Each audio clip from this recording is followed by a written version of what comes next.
Back in 2024, I took on what turned out to be my most substantial garden project yet, a complete outdoor kitchen build. If you missed the first series, I tackled everything from scratch, constructing a solid gazebo, installing a contemporary slatted wall backdrop, and building a full set of pressure-treated bespoke units. Of course, we couldn't forget a proper base for our cherished big green egg, all finished off with an affordable yet stylish worktop. The whole project was completed on a remarkably tight budget, and I'll admit using vinyl flooring as cladding was a bit of an experiment. Many of you wondered how it would cope with the notoriously British weather, and I promised to report back with an honest update. Well, 7 months have passed, and I'm really excited to show you exactly how everything's weathered. Plus, I've got some rather exciting additions planned for 2025 that will take this outdoor kitchen to the next level. So let's get started.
So let me walk you around. So I finished this in August of last year, right at the very end of August. We had the worst summer ever, and I only just finished, so we didn't really get a great deal of time to enjoy it. So I said at the end of August I would do an update in the spring. We're now currently at the end of March, so it's had 7 months.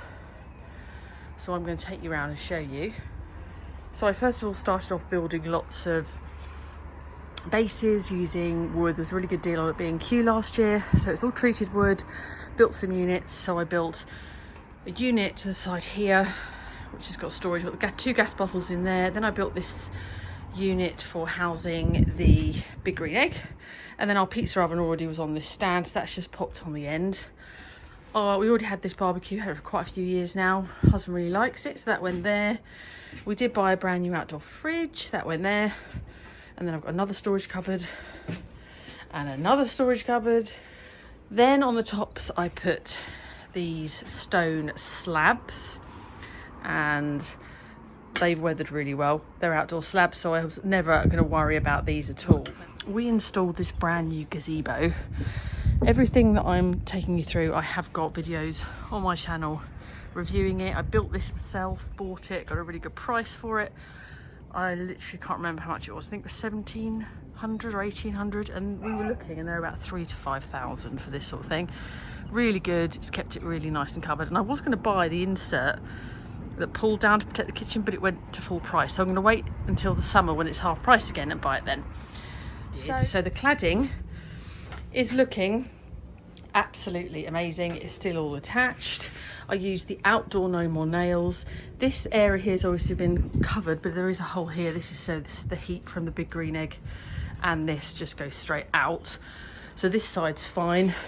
It's all fine down here. These strip woods I put on the end of not tarnished, but they've weathered nicely, and they're all on. And I've literally just been round with a little cloth and just given it a bit of a wipe. The deck, it had a little bit splatted up here. So that's looking all lovely. I'll show you 2 bits that I didn't do very well. When I was desperately trying to finish, I ran out of the outdoor no more nails and decided to use the normal no more nails, which was a mistake because we've used the barbecue, and as you can see here, it has lifted. But this is where I used normal no more nails. On the sides here, I used the outdoor, so it hasn't moved at all, but typical. I wanted to get it finished, so it's just made it pop out there along the side there. So do not use normal no more nails, use outdoor normal nails. no more nails, and it will stick down nicely. So what I'm going to do is I'm going to bash that flat, and I'm actually going to get 2 stainless steel pieces to put either side of the barbecue. But if I'm convinced that if I'd used the proper no more nails, that would not have happened. But anyway, we are where we are. So that's the only issue on that. But the rest of it has weathered really well. There's no sign of it coming off or peeling, or it's all stuck down nicely. Very happy with the finished look. The doors are all lovely. I'm going to go get some, I think I was advised to use, I can't think what it is. There's something you can use to make this super shiny. If you've got any tips for keeping stainless steel shiny, do put it in the comments, because I'm going to do around all the doors, but they're absolutely fine. These are Vivo doors. They're really good. So there's the gas bottles in there. Now the top panels that I put up, these again are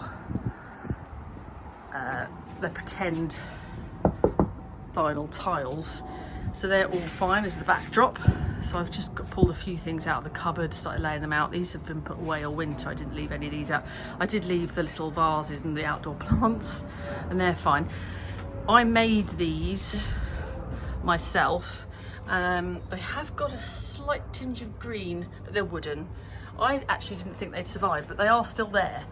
They're just not as gold as they were, so I may give them a bit of a gold spray. That's anything, but I was refusing to pay for metal ones, which you can get, which obviously I should have bought brass ones, but they're still there, haven't fallen off, so that's quite good. The gazebo is absolutely brilliant. That's still absolutely fine. The flooring though, and I put some paint down. I've just started having a bit of a sweep. I need to get one of those garden hoovery things, but if you look here how terrible this paint is, I actually wish we'd have kept it plain, because if you look here, terrible. I'm so relieved I didn't paint the whole of the deck, because it would look like this. Absolutely awful stuff. So I'm not going to do that again. I don't recommend that. Again, there's a video on my channel with what I used. Undercover here, it's been okay, but this hasn't really been walked on. But this has, you know, walked down the side of the house, we let the dogs out. So really here, it's been terrible. So I don't recommend that.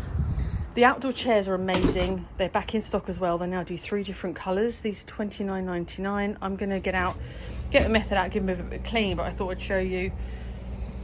They're pretty good. Really happy with them. I'm going to get another one. I think they sold out last year, but I've worked out I can get 3 on my little bar. So that's great. So all in all, I'm really happy with the slabs. I think that looks really good, and that's weathered really well, but it will do. I get a lot of questions saying, do we put food straight on it? No, we don't. When we're doing cooking, we have big chopping boards. I would never put raw food or any food directly onto this. It's just to have, you know, a big mat and plate. It's just to have a surface. So you can't use it as if it was granite or quartz, but obviously it's really, this was about under 150 quid for all of this, and I've got a video for this as well. But all in all, it's looking really good. So it's not quite finished though. So what I'm going to be doing is I'm on the hunt for some industrial looking outdoor lighting that we're going to put up here. And we didn't have a chance to run the power to the back. So it's actually going to have some sockets at the back, because my husband wants to get a Blackstone grill type thing for you, like a flat thing. This has got a flat plate on it, but he wants one of those. So we need the power, and then I'm going to run lights. So we've got some big industrial lights that I still haven't found, but I'm on the lookout. If anyone's got any industrial lights, do let me know in the comments below, so we can get some more light out here. But it's one of the things I'm going to do here, which I didn't finish. You'll see I've got a fence panel there. I'm going to build a frame across here and continue the cladding all the way along, and maybe even build a little bit of storage here, or some narrow storage or something for the Traeger grill. He loves that, and that works really well there. I just completely ran out of time and didn't do it. I think if I had my time again, I maybe would have made this hang over a little bit so we could have more seating here. But you can sit here, it's absolutely fine. But I possibly could build a really thin extension with thin slabs, which I might do, just so we've got a seating area for 4 people. So I might do that. But all in all, as you can see, it's looking really good. Really excited. It's still too cold now, being the end of March, but hopefully when it gets to end of May time, June, we'll be able to have the bifold doors open all the time and use it pretty much all the time. So that is how it has survived over a very cold winter. So I will link all the different, I think there's 7 different videos how to make these units, how to do the top, how to build the gazebo, how I did the big green egg base, all of my channels. So do check those out, and do let me know in the comments below if you're planning your very own outdoor kitchen. I'd love to hear if I've inspired you with my vinyl flooring cladding. And the next video I'll do on the outdoor kitchen will be the lighting and all the other bits. So don't forget to hit subscribe, and I'll see you on the next video.